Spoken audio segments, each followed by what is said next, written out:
Ahmed is an activist in Idlib in northern Syria, and he joins me now via Skype. Ahmed, thanks for being with us. What's the situation where you are now in Idlib?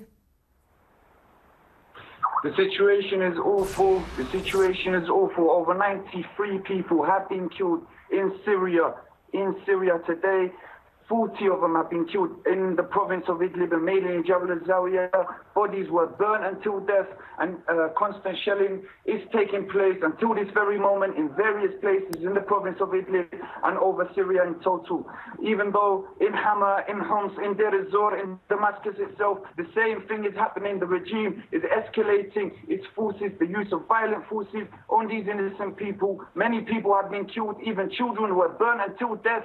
Children were burnt until death today and yesterday and before yesterday. Innocent children have been burnt until death by this Assad regime, and yet still the Kofi Annan plan still continues whilst all these actions are still taking place.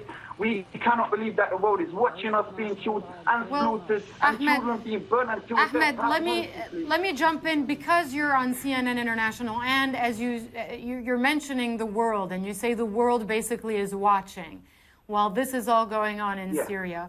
So what do you think the world needs to do? What do you think should happen? An armed intervention? Yeah, basically we've named the Friday after that. We want military intervention. Innocent people are being killed until this very moment. Innocent people are still being killed until this very moment. We need military intervention. We want to take down this vicious Assad regime that has been killing us for the past year and 4 months. Over 16,000 innocent people have been killed by this Assad regime just for calling for freedom, just to call out for democracy and for their human rights. And what do we get in reply? Unfortunately, we are burned until death. We are killed until death. Even elderlies are being slaughtered until death. Over 300,000 have been politically detained. Where is the freedom? We are asking for freedom and for democracy and for military intervention to take place and to take down this vicious criminal that is still standing on Syrian land. Him and his armed groups and the Assad thugs that keep doing what they're doing freely. The use of war helicopters still continues. The warplanes, constant shelling, the burning of people, the raping of innocent women at some times. This is still happening.